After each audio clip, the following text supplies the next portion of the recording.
시편입니다. 오늘 함께 시편 51편. 시편 51편 51편 16절에서 17절입니다.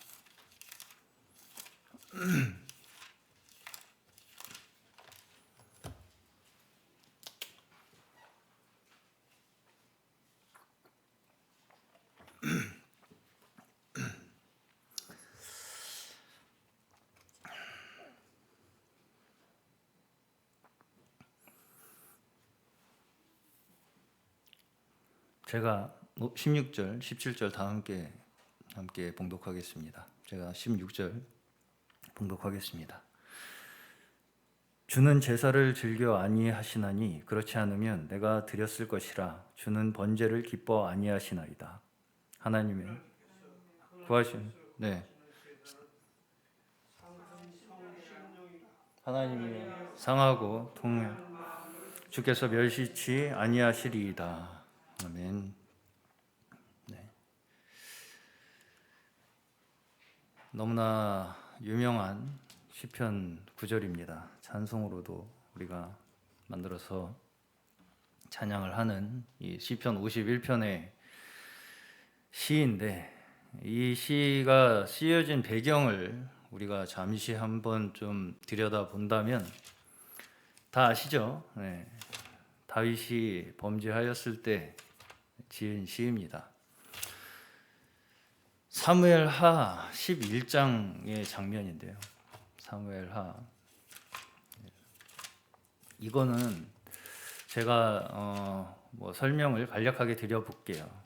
이 장면 자체가 다윗이라는 사람이 어떻게 해서 이러한 과정 가운데에서 이러한 시를, 또 이러한 심정을 가지게 되었는지 좀 이해하기 위해서는 이 장면을 조금 자세히 들여다봐야 할 필요가 있습니다.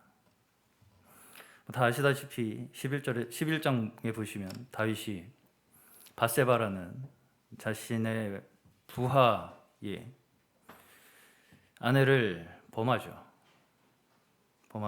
그래서 우리아의 아내 밧세바를 범하게 되는데, 근데 이 밧세바가 잉태를 하게 됩니다. 임신을 하게 돼요. 그러니까 다윗이 처음에는 이 문제를 덮어보려고 우리아를 이제 아내에게 계속 보내려고 이렇게 저렇게 이제 수를 써봅니다. 근데 우리아는 너무 이 사람이 충직한 사람이라 아내에게 절대로 이렇게 이제 가지를 않아요. 전쟁 중에.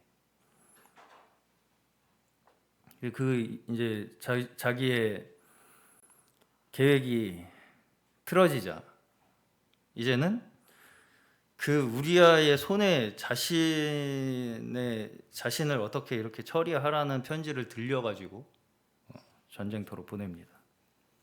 그래서 결국은 전장에서 사망하게 되죠. 전사하게 되죠. 우리아는 그렇게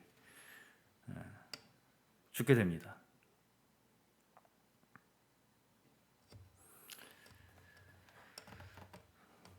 그러고서는 이제 그 뒷장면을 보시면 11장의 뒤에 후반부의 장면을 보시면 요압이라는 장군이 이제 이 결과를 다윗에게 보고를 하는데,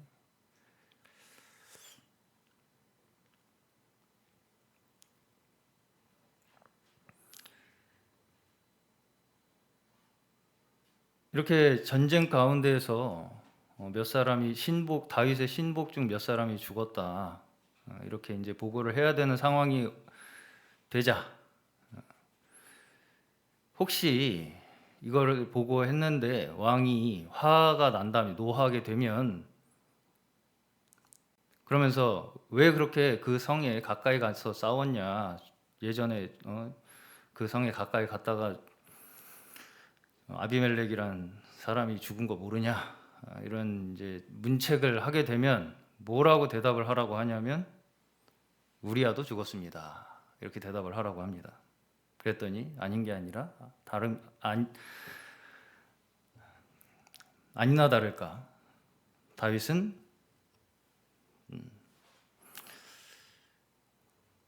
전쟁하다가 다 죽을 수 있다, 뭐 이런 식의 대답을 하면서 더 오히려 이 격려를 하죠. 열심히 가서 담대하게 싸워라. 이렇게 이제 이야기를 합니다. 12장으로 이제 넘어가는데 12장에 넘어갈 때까지 다윗은 어때요? 자기가 뭔 짓을 하고 있는지 잘 몰라요. 근데 12장에 넘어와서 나단이라는 선지자가 등장을 합니다. 나단이라는 선지자가 나와서 예를 들어요. 뭐라고 예를 드냐면 부자와 가난한 사람이 있는데 그 부자는 양과 소가 되게 많았고 굉장히 많았고 가난한 사람은 아무것도 없는데 겨우 하나 사서 기르는 작은 암양 새끼 하나를 어떤 행인이 이제 부자에게 오니까 자기 손은 아껴서 안 잡고 가난한 사람의 양 새끼를 빼앗아다가 그 자기에게 온 사람을 위해서 잡았다, 이런 예를 드니까 다윗이 바로 아주 그냥 화가 단단히 나가지고 그 사람 데려와, 누구냐, 내가 아주 그냥 홍군형을 마땅히 이 사람은 죽을 사람이다, 이런 식으로 이제 얘기를 합니다. 그랬더니 나단이 다름이 아니라 그 사람이 바로 당신입니다, 이렇게 이제 얘기를 합니다.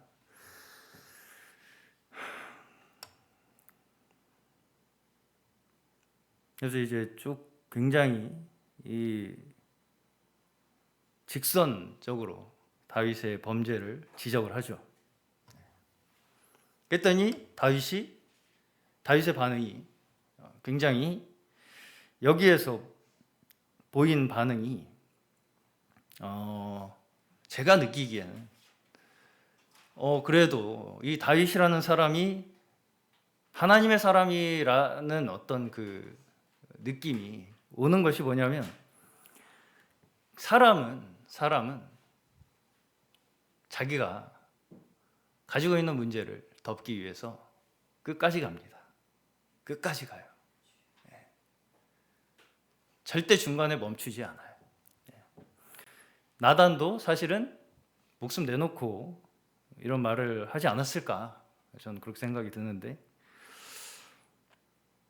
이제까지 한 일을 보면 그러고도 남을 수 있어요. 나단 선지자조차도 이렇게 저렇게 해서 그런 자신의 약점을 들추는 사람을 제거하고 싶겠죠. 그것이 인간의 본능입니다. 그럼에도 불구하고 다윗은 내가 여호와께 죄를 범죄하였노라, 이렇게 즉시 회개를 합니다. 그랬더니 나단이 바로 당신의 죄를 사하셨다 하나 여호와께서, 당신은 죽지 아니할 것이다, 이렇게 하면서, 그렇지만 그 죄의 결과로 그 첫째 아이가 죽을 것이다, 이러한 말을 하고 집으로 돌아갔다, 이렇게 되어 있습니다.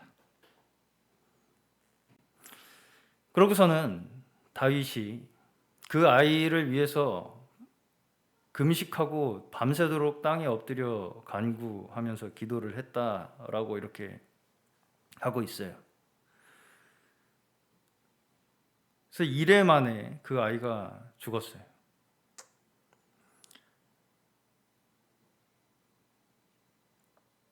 그런데 죽자마자 다윗은 그 모든 자신이 이렇게 금식하고 하고 있던 그 모든 행동을 멈추고 몸을 씻고 기름을 바르고 의복을 갈아입고 여호와의 전에 들어가서 경배하고 궁으로 돌아와 명하여 음식을 그 앞에 베풀게 하고 먹었다. 그래서 신복들이 어떻게 아이가 살았을 때는 금식하고 우시더니 죽으니까 그렇게 잡수십니까? 그렇게 물어봤더니 아이가 살았을 때는 내가 여호와께서 혹시 나를 불쌍하게 여기셔서 아이를 살려주실지 아냐, 그래서 내가 그렇게 했지만 지금은 죽었으니 어떻게 금식하겠냐 라는 것이죠. 이건 무슨 이야기냐면 죽었는데도 계속 그렇게 그것에 대해서 매달리는 것은 잘못하면 내가 잘못한 것에 대한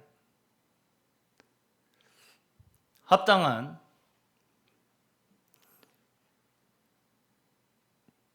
이 처벌을 용납하지 못하겠다는 얘기예요. 결국은 하나님 앞에 반항이 될 수가 있는 것이죠. 이러한 부분에 이 다윗은 굉장히 선이 분명했던 인물로 느껴집니다.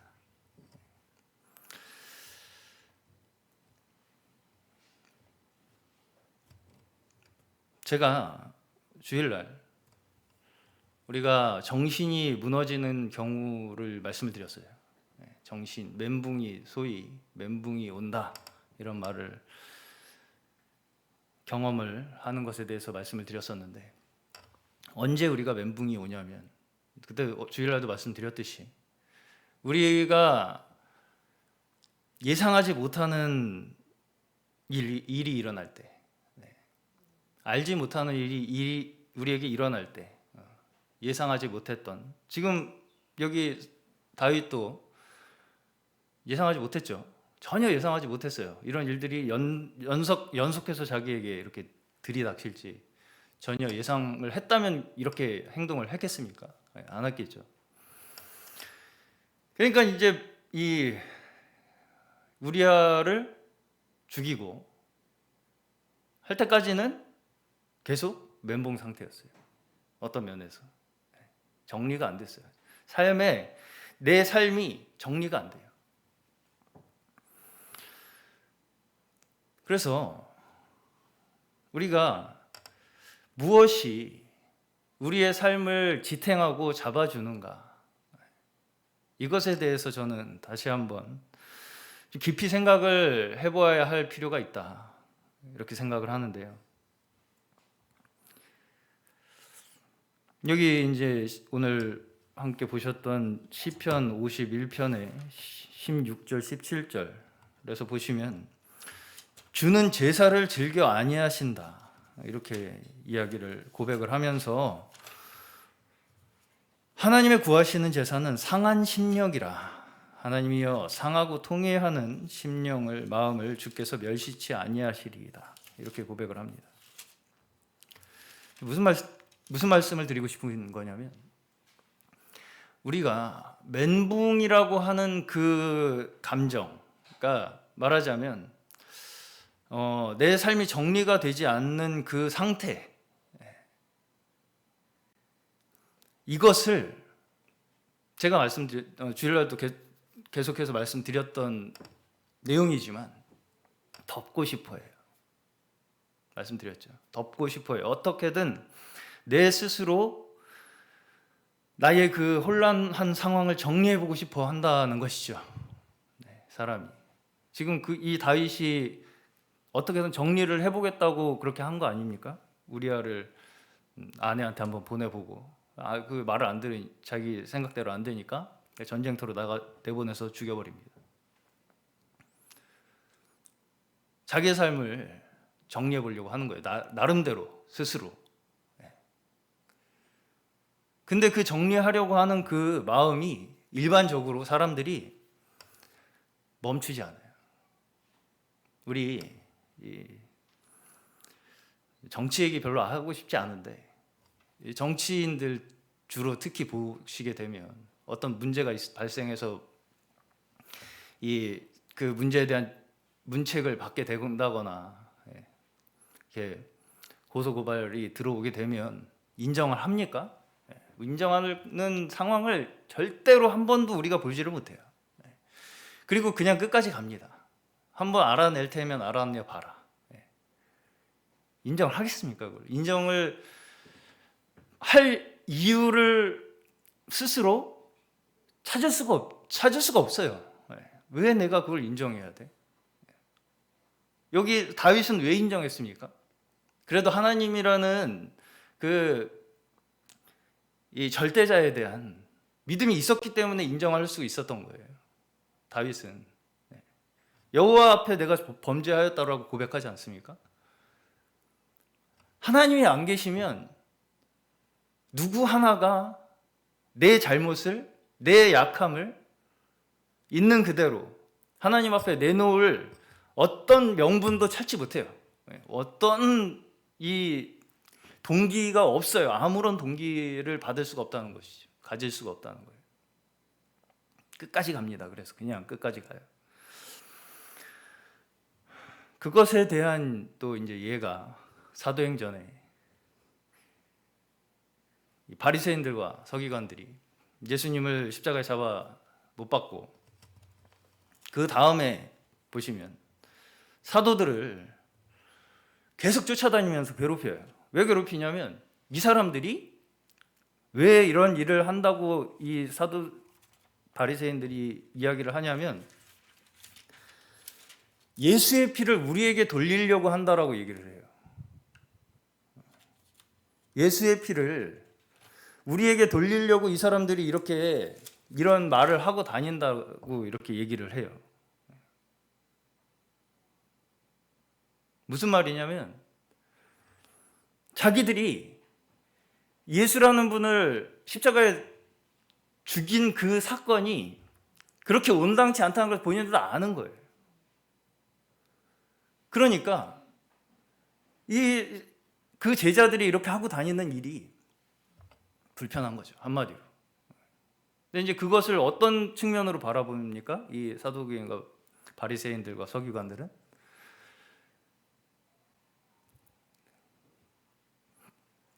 전적으로 정치적인 시각으로 바라보죠. 그래서 이 사람들과 나는 이렇게 대치하고 있는 상황이고 한마디로 예수라는 인물의 어떤 한 세력이 있고 우리 하나의 세력이 있는데 이 사람들이 이렇게 자기들 세력을 키워서 말하자면 자기들의 지도자의 복수를 하려고 하는 것처럼 생각을 하는 거예요.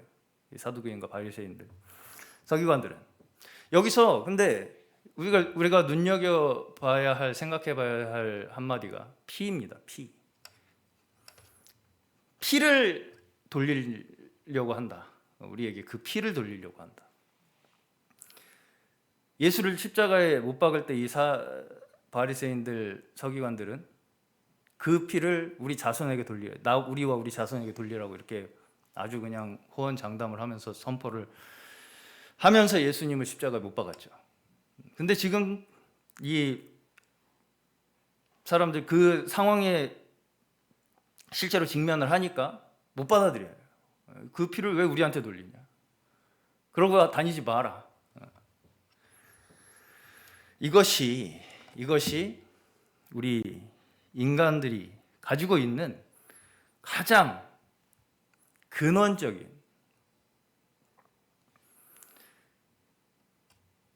하나님 앞에 가지고 있는 문제입니다. 그러면 우리가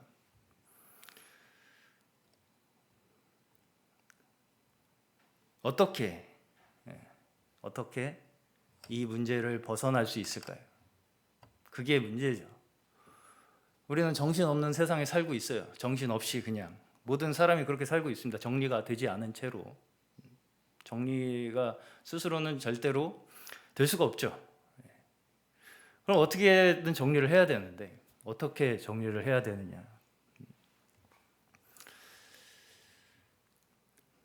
자, 다윗은 어떻게 정리를 했습니까? 마지막에 어떻게 정리를 했어요? 인정을 했어요. 그냥 아, 내가 그런 잘못을 정말 죽을 죄를 졌구나. 여호와 앞에. 그것도 한마디로 사람들은 내가 어떤 가진 이것은 비단 내가 범한 죄뿐이 아니에요. 내가 가진 심지어 약함, 내가 이 삶을 내가 이제 살아오면서 겪었던 많은 일들이 있잖아요.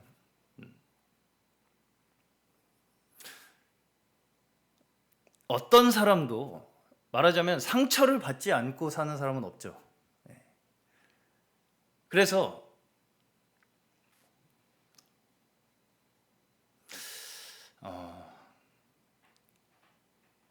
누구나 남들이 하지 않는 반응을 하는 부분이 다 하나씩 있어요. 네. 무슨 말씀이냐면,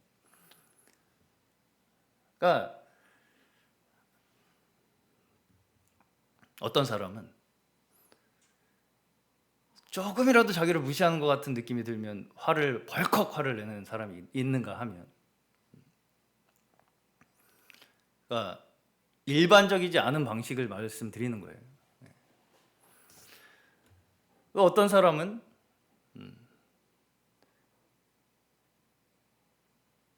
예상치 못한 이 지점에서 갑자기 우울해진다거나, 왜 우울해지는지 다른 사람들은 알 수가 없고 심지어 자신도 잘 모를 정도로 그런 감정에 휩싸이는 지점이 누구나 있습니다. 저도 있고요. 저도 있어요.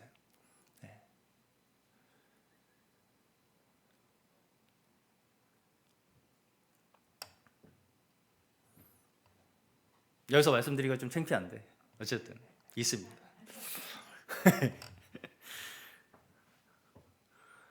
창피하다는 것 자체가 아직도 저는 저를 보호하고 있어요.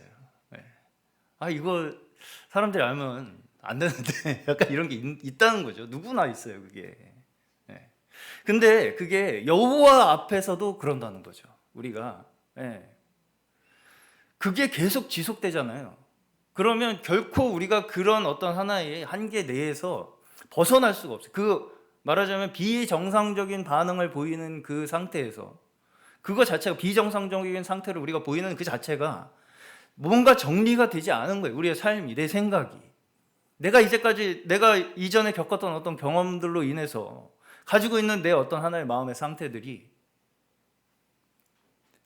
직시가 되지 않아요. 인정하기가 어려워요. 그럼에도 불구하고 그 경험들이 나를 계속 괴롭힙니다. 그것은 정리가 되지 않은 거예요. 정리가 됐으면 그렇게 비정상적인 반응이 나오지 않겠죠. 그러면 어떻게 해야 됩니까? 뚜껑을 열어봐야 돼요. 내 마음의 뚜껑을 내가 열어봐야 됩니다. 두렵죠, 근데 그게. 두려워요. 그게 너무나 두렵습니다. 누구에게나 다 두려워요. 그거는 내가 왜 이런 말하자면 모질이 같은 모습을 갖고 있지 나한테 내가 그거를 딱 이렇게 열어보기가 너무 무서워요. 저도 뭐 나이가 많이 먹진 않았지만 나이가 먹으면 먹을수록 더 두려운 것 같아요. 그게. 나 그래 나이 먹을 만큼 먹었는데 아직도 내가 이렇게 유치하고 애들 같은 게 있네. 이런 걸 열어보기가 굉장히 두렵다는 것이죠, 사람이. 근데 열어보지 않으면 여기 나단 선지자가 다윗을 강제로 오픈했죠. 이런 식으로라도 열어서 봤을 때 이 구약에서 우리에게 비추어 주는 이 사례가 우리 자신에게 사실은 계속해서 말씀을 통해서 일어나고 있는 일이에요. 그렇죠. 그럼 그 말씀을 통해서 우리에게 일어나는 이 일을 정말 이 다윗의 심정처럼 완전히 나의 마음이 이거 진짜 완전히 나네 이거 확 내 마음을 나 스스로도 열지 않으면 받아들이기가 어렵겠죠. 나 스스로도 나단이라는 사람이 이렇게 나에 대해서 말하는 걸 인정을 해야 될 거 아닙니까? 듣는다고 해서 무조건 인정되는 거 아니잖아요. 내 마음을 한번 까발려 보는 거죠.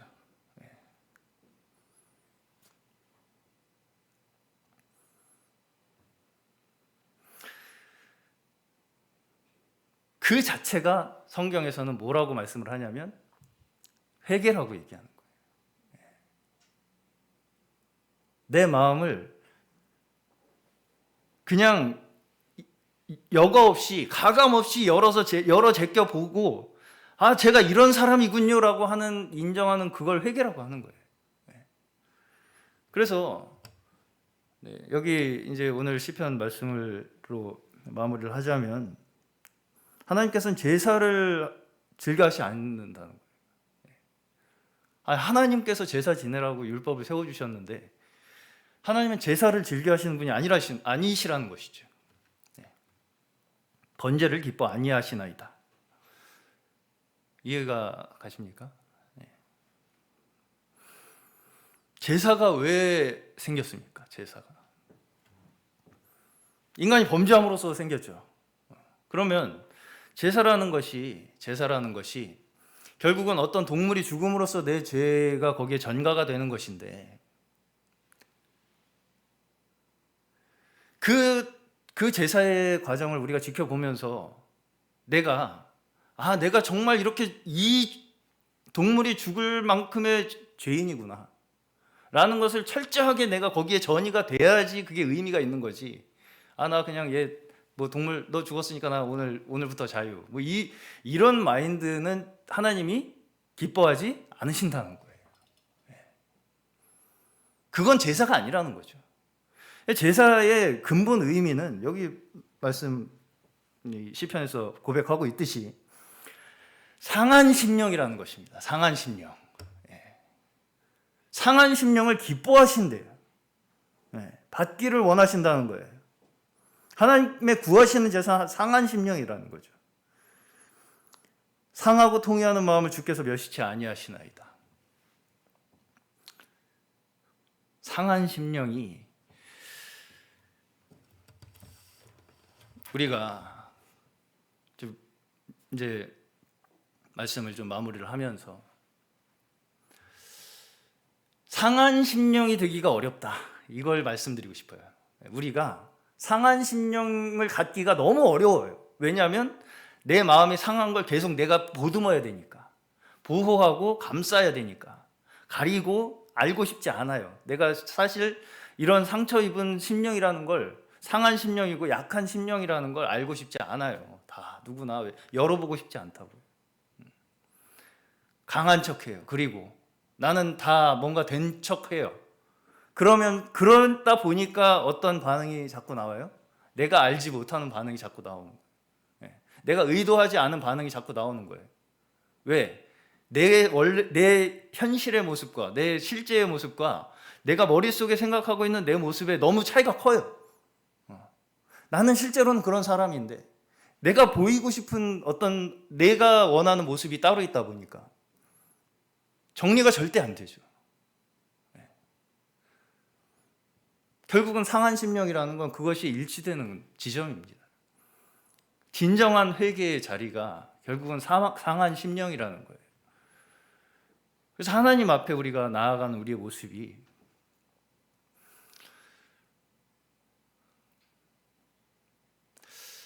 저는 그런 생각도 들었어요. 우리가 이 사도행전에서 보시면 사도 바울이 그 주일날 제가 함께 나눴던 본문에서 아테네 사람들한테 하나님께서는 뭔가 부족한 것처럼 섬김을 다 받으시는 분이 아니라고 그러잖아요.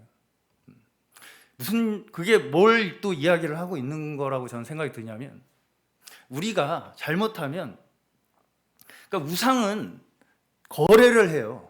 그렇죠? 내가 이렇게 할 테니까 너 나한테 이거 줘. 이거잖아요. 그러니까 섬김을 내가 부족한 것처럼 섬김을 섬기는 거예요. 우상한테는. 네. 우상도 뭔가 나에게 섬김을 받음으로써 그러니까 서로 딜을 하는 거예요. 거래를 하는 거예요. 뭔가 그 거래 관계라고 생각하는 게 있다는 거죠. 그 자체가 그냥 제사예요. 그냥 드리는 제사, 상한 심령이 없는 그냥 제사, 그냥 거래의 관계, 그거는 하나님께서 기뻐하시는 게 아니라는 거죠. 그거는 하나님께서 우리를 전적으로 구원해 주시는 게 아니잖아요. 내가 뭔가를 하나님 앞에 나가서 뭔가를 한다라는 개념이 끝까지 우리에게 과연 사라질 수 있느냐, 이것이 저희에게 관건이 아니냐라고 생각이 듭니다. 이 개념이 이 세상의 어떤 우리가 철학이나 관념이나 사상, 가치관, 이 모든 것들이 우리 머릿속에 여전히 남아있는 한은 없어질 수가 없어요. 거래의 관계, 온전히 내가 상한 심령으로 하나님 앞에 나아가는 것, 이것이 정말 하나님께서는 하나님께서는 이미 모든 것을 우리에게 다 해주셨고, 우리는 그저 우리가 아무것도 하나님 앞에 할 수 있는 것 없고 드릴 것 없는 상한 심령으로서 주님 앞에 그냥 나아갈 때 하나님께서는 그 모든 축복을 우리에게 주신다라는 것을 믿고 나아가는 자들이라는 것이죠. 우리는 거래하러 여기 나온 게 아니에요. 하나님과 뭔가 심지어 내 약함을 여기서 좀 이렇게 뭐랄까요, 좀 무마해 주세요, 이런 것도 아닙니다. 사실 그냥 완전히 있는 그대로 우리의 상한 심령을 주님 앞에 내보임으로써, 회개함으로써 그 위에 하나님께서는 축복을 하신다는 것이에요. 그래서 이 뒤에 보시면 그 밧세바의 사건에서도 이제 그렇게 다윗이 회개를 하잖아요. 그리고서 그 첫 아이가 죽고 그렇게 이제 돌이키게 되니까,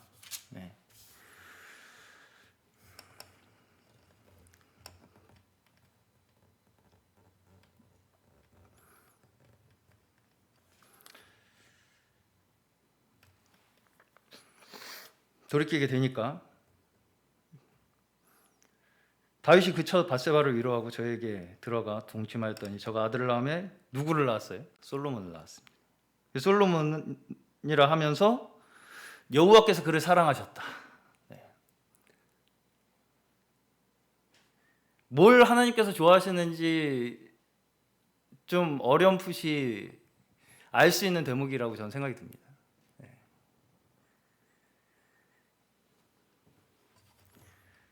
어쨌든 굉장히 큰 죄악으로 말미암아서 그 밧세바라는 아내를 얻게 됐는데, 또 불구하고 다윗이 가지고 있는 그 하나님에 대한 마음, 그 선을 다윗이 이 막판에 가서는 철저하게 지켜요. 그 마음을 하나님께서는, 그러니까 그 하나님은 그 마음, 그 다윗의 회개하고 돌이키는 그 심령, 상한 심령을 기뻐하시고, 그 다음부터는 그 행동, 그러니까 우리는 우리의 과거의 어떤 일들에 대해서 모든 것이 완전히 폐기될 것이다 라고 생각을 하지만, 하나님께서는 내가 이 순간 하나님 앞에 돌이키면 그 모든 것이 하나님 앞에 축복으로 돌아올 수도 있다는 것이죠. 그러니까 우리는 끝까지 우리의 삶을 놓지 못해요. 나 이거 폐기되면 어떡하지라는 걱정까지 하는 거죠. 사실 어떤 면에서 내가 이제까지 살아왔던 내 삶이 다 무의미해지는 거 아닌가? 라는 걱정까지 하면서 이걸 끝까지 보류하는 거죠. 근데 사실은 하나님 앞에서는, 하나님께서는 우리가 그렇게 돌아가는 그 순간이 중요한 거예요. 그 마음이 중요한 겁니다. 우리가 하나님께 돌아가는 그 마음을 하나님께서 확인을 하실 때 우리의 온 존재가 축복으로 바뀐다는 거죠. 심지어 과거의 실수조차도 하나님께서는 기뻐하시는 일로 바꿔주신다는 거예요. 그래서 우리가 하나님 앞에 나아가는 자세가 정말 끝까지 우리는 내려놓지 못한다. 우리의 삶을 우리 스스로가 우리 손으로 끝까지 붙잡으려고 하는 그 힘이 절대로 정말 놓기가 정말 어려워요. 그렇지만 오늘 우리가 이 다윗의 이야기에서 또 볼 수 있듯이 진정 우리가 상한 심령으로 하나님 앞에 나아갈 때에 그 뒷일은 다 하나님께서 책임져 주실 것을 믿으시면서 모든 우리의 약함과 심지어 우리가 행했던 모든 실수들조차도 하나님께서 우리의 믿음으로 나아가는 그 심령을 보시고 축복으로 화하여 주실 줄을 믿으며 나아가시는 저희 모두 되시기를 주님의 이름으로 축원합니다. 함께 우리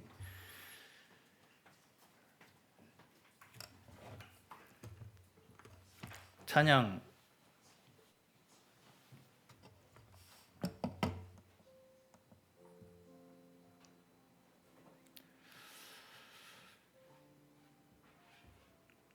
네, 그래서 마음이 상한 자를 함께 찬양하시겠습니다.